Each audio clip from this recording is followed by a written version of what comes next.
Hello and welcome to this, the first part of the Ancient Tales of Britain series, where I'm going to be collecting together all the different stories from various locations and presenting them to you in a nice dissected way. There we can actually look at maybe the meaning behind those stories, the origin, the locations, and maybe as part of that I'll actually go and explore the different regions of the country once lockdown's over and show you where these events actually happened.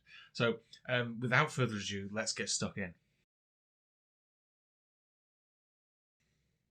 So this is the first tale, which is known as the Pwll, the Prince of Dyfed, which is a real place in Wales today. It was written nearly 1,000 years ago and contains stories about the gods and kings of the British Isles, long before the English ever invaded, and drove the Celtic peoples into the peripheries of Cornwall, Wales, and southern Scotland. In future episodes, we will go and do the others, and then move on to do other tales inside the British Isles, and eventually Europe, and then hopefully the world. So this one in particular I chose because it's the beginning, and because it concerns a war in the heavens and a bargain between gods and mortals, and it's kind of got that epic-y feel to it, and it's quite short. But before we begin, I feel like I should put some context onto this. So these stories were written down nearly 1,000 years ago. However, they were meant to be told in great halls by bards. So the translation's a little bit strange. I'm not going to go into that, but in future episodes I will be reading it and then maybe reimagining it with a pagan hint to it. If you play Dungeons & Dragons as I do, you're probably familiar with bards as this charismatic, inspiring, musical individuals whose idea of conquest is to sleep with every NPC the Dungeon Master has created. However, in reality, bard is a Celtic word in origin, from Gaelic bard and Welsh bardd, which is spelled B-A-R-D-D, and these were incredibly important, influential people in society. Now, imagine a society who barely wrote anything down or couldn't write anything down. The spoken word was incredibly powerful. They were trained from young age, carefully selected because they were individuals who could remember extremely long amounts of text, including the laws of the land, the traditions, the stories. And of course, they were very influential in court. If you had a dispute, you needed to know who had precedent over somebody in a legal case. The bard would be consulted, or they'd entertain in courts and they'd tell these moralistic stories about how you should behave and why you behave this way and the gods, and it goes on and on. The point is, it was culturally incredibly important, and from this you get the idea of magic from spoken word. So the Celts, unlike the Christians who believed that the soul was in the chest, believed that the soul was in the head. And so if you had the ability or the charisma to influence others, you were casting a spell on them. This idea that you could just speak words and change somebody's mind was other. And so those who were good at it were seen as users of magic. And if you're a libertarian, dark magic. Anyway, the reason I'm on this tangent is to say that these were written down by monks, Christian monks, who were a little bit sensitive about pagan gods and kings. So in the actual text themselves, it refers to the king of this area, when in fact, originally it would have meant the god of the other world, specifically related to Aran. And this can be traced by reading other texts from different parts of the world and correlating them together. Unfortunately, monks were the only ones who could really read and write at the time, and they were going around and they could hear these stories being told in the halls, and some of them, thankfully, wrote them down. Of course, the original meaning and characters were perhaps disguised or misunderstood or left out entirely, because let's face it, they would have considered a lot of this to be devil worship. And so instead of gods, you have kings. Instead of druids, sages, wizards, you have priests or devil worshippers. And so this has all led me to think I'm going to read these stories and I'm going to tell them to you now so you can understand and dissect them. What I'd really like to do is try and understand perhaps the pagan roots or the original meaning and story in there, and perhaps retell it one day. And so that brings me to the purpose of the channel. It is to explore these texts, not just so I have an excuse to read them, but also so I can really get to feel them and, let's be honest, keep these stories alive. They're important. No one I know has really heard or understands these tales. So once they're up there on YouTube and they're out there and we're talking about them, they're alive again. And just like the Viking myths, which are very popular at the moment, I really feel there's a space in the public lexicon for everyone to enjoy these. So let's begin. It starts with our protagonist, Pwll, which means thoughtful or wise in Old Welsh. And he's a prince of Dyfed, which is an area that exists in Wales today. And he's in his chief court, which is called Arberth, now called Narberth in English. One letter difference, you can find it. And he's going hunting. He's a bachelor, he's spending time with his nobilities, out with his hunting dogs, which were very common amongst the nobility at this time, and he's going along the banks of the River Ceich. Now, it's important to note that rivers, bodies of water like rivers and lakes, were sacred to Celts and seen as a bridgeway to the other world. This will become important later. So, whilst out hunting, he becomes lost. He loses his companions, he loses his dogs, and he's wandering through the woods alone when he hears strange noises coming from ahead. As he gets there, he finds a clearing, a glade, and his own dogs on the edge of that glade. However, in the centre of the glade, he sees a great stag. They've been attacked, they've been set on, and it's been caught by a pack of huge, glimmering white hounds with red, bright red ears, a common trope in Irish and Welsh mythology. I should stop saying Welsh, it's British or Britain history really, but the reason I want to exclude it is because I consider English history to really be Anglo-Saxon and more Germanic and Viking, while Welsh I'm referring to as more the original culture pre-Anglo-Saxon. But bear with me. It's a common trope anyway. Anyway, he drives them away. He's he's horrified and awestruck by these things, drives them off, and his own pack pounce on the stag. Now, it's at this point he hears a voice coming from the edge of the woods. Now, it's a man of great stature, wearing grey robes, riding a grey dappled horse, and he calls out to Prince Puck, poor Puck, and he's immediately insulted. How dare you steal this stag? Probably bad form. Now, this man announces himself to be Arawn of Annwn. So Arawn is the Celtic god of the underworld. Annwn, as it's known, is as Annuvan, but it's been shortened to Annwn because it's Annuvan's a bit of a mouthful. And he simply says, "What are you doing? What are you? What kind of behaviour is this?" And Pucky's just laid low by this. He's just distraught that he would have been so thoughtless. Now, before we continue, I need to make a quick note on the underworld. So Arawn is, yes, universally accepted to be the lord of the underworld. However, we need to tackle this word underworld first. So in Celtic mythology, the underworld isn't like hell. It's the other world. It's the place where spirits and gods exist. It's effectively the heavens. Now, it's only when Christians come along and they get hold of this, and there's these pagan gods from beneath the earth. You get there through these gates to beneath the earth. What is this? And Arawn is this lord of the underworld. Hang on, that sounds a little bit like this guy Lucifer we got there going on. So immediately he gets thrown in with this idea that he's looking after the lost souls under the crust of the earth in hell, and he has these hounds, which are hellhounds, maybe the origin of that. So it's fascinating to really understand that. In fact, there's a site, I think it's in Norwich in England. I'll try and find a picture if I do find one. It's an oak tree buried upside down, so the roots are out like this, and the tree's fully buried, trunk, branches, leaves in the ground, and surrounded by sacred totems or rocks. I can't quite remember, but the idea is that it was an offering of life that is here into the underworld. I love that. Absolutely, I found that fascinating. I'll find a picture. I'm sure I will. So anyway, Arawn says, "Yes, you can make it up to me. You seem like a decent guy. I won't kill you." And of course, Puck immediately says, "Anything I can do, I'll do it."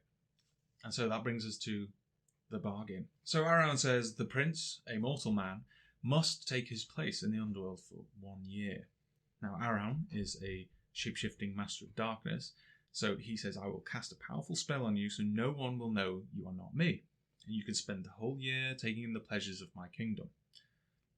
However, on the penultimate day that you are there, you will have to fight a duel."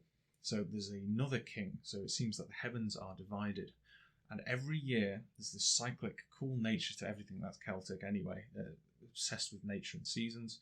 Every year they must meet on the ford. Water? Ford, a bridge between worlds maybe? And they must fight. And every year Arawn beats him, Havgan, strikes him down, but the next day he gets back up again.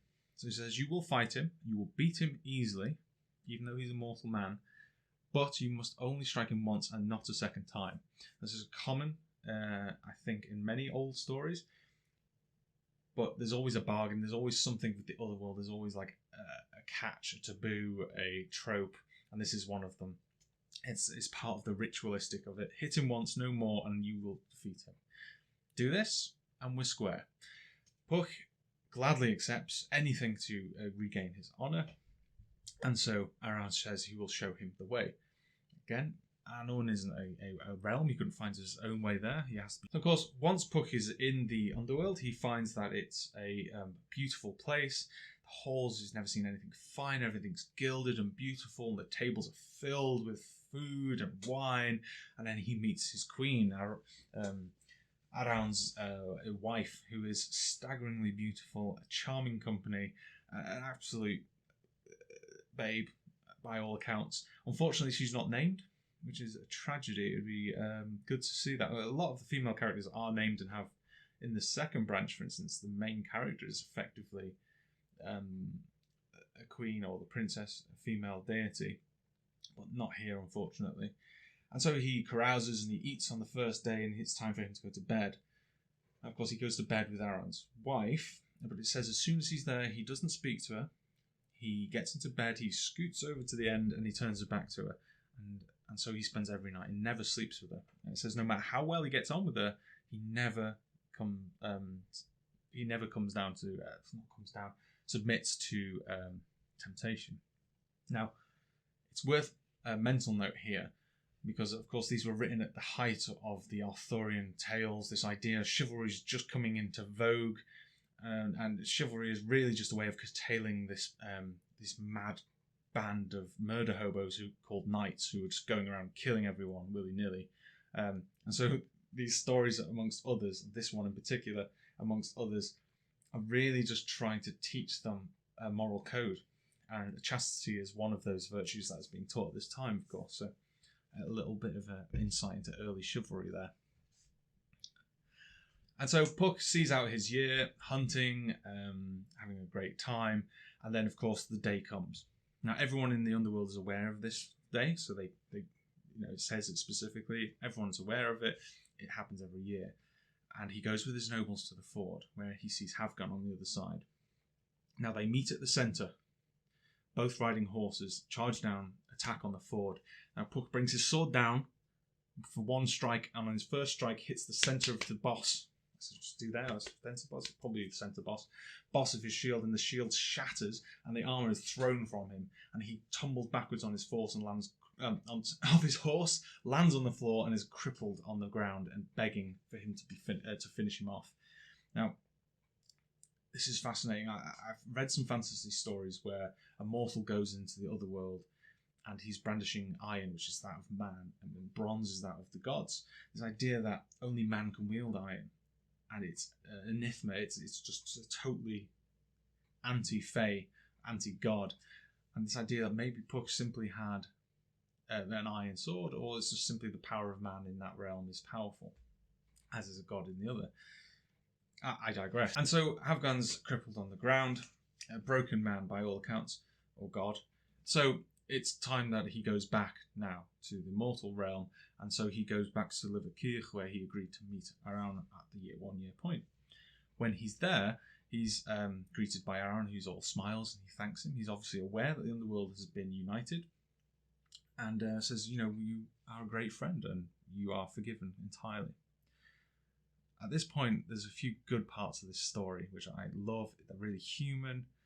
I really connect with them. They make me laugh, and I'll just get on with it. So Aran goes back home, and he's ecstatic. He's so happy. He's running up to people, and it's great to see you. And they're just like, we just saw you this morning. Love that. Goes around everyone, orders a big feast, has a great festival, and then immediately, doesn't waste any time, runs off to bed with his wife, has a good old time, immediately falls asleep, as one tends to at a certain age, and then I love the bit where it cuts to the wife, who afterwards is just laying in bed like, what was that? And she spends the whole night like that. When eventually he wakes up in the morning, just fantastic. How are you, dear? She gives him the cold shoulder, immediately doesn't respond to him 3 times. And eventually she's like, what is wrong with you? And she, I love it, she turns around and says, you've not even spoken to me, let alone touched me for a year, and now this. At which point Aaron is blown away, tells her everything. And they're just both like, wow, what a great friend to have done that. I mean, he could have done it. He could have taken advantage of the situation. Again, he didn't. It's kind of setting him up as this protagonist, this virtuous man who's done it, even though not explicitly part of the bargain. And then we cut to Puck in Dyfed, who goes back, and again, love this. So he comes back and he says, so, one of his nobles, so, how's the last year been? How would you say I've done? I mean, compared to like the year before, anything better, anything worse, maybe? The Knight's noble's like, oh, Puck, it's been fantastic. You've never had it together like this. Everything works. You've been really generous. Everyone's happy. I mean, what can I say? Thank you. At which Puck says, I can't take that. I can't take that, thanks. It wasn't me. You should thank the person responsible. Proceeds to tell him about the bargain and how they swap places. And what I love about the Knight's response is he immediately goes, oh, what? Does that mean we're going to go back to how it was before? Because like it's been pretty good, and now you're back, and it'd be good if you could stay like it is now. Is that cheeky? I don't understand. Of course, Puck's like, oh well, no. We've set a precedent. This is how it is now. There we go. And of course, what's happened there is, I think there's an exchange of ideas. The gods know how to rule society better than perhaps man does, but man also has the physical prowess or the ability to act in the physical world better than a god does. And it's like exchange of ideas. It's that recognition of power within that you wouldn't get, say, in monotheic religions such as Christianity. It's what gives these gods character. They're alive. And that kind of brings us to the end of the first part. So the second part, we're going to carry on with Puck's journey and end the first branch, where he leaves this adolescence, this kind of where he was. I mean, I think for me, the meaning of the story is he was in adolescence, and he met chaos. He met the challenge of life. He went into the chaos. He conquered it, brought order, returned a better man, because now he can run his realm properly. It's just seeped in tropes, and it's beautiful. And the next one is then, of course, about maybe learning harder lessons or finding a woman and so on and so forth, which you will see. Anyway, thanks for watching. I hope you enjoyed it. See you next time.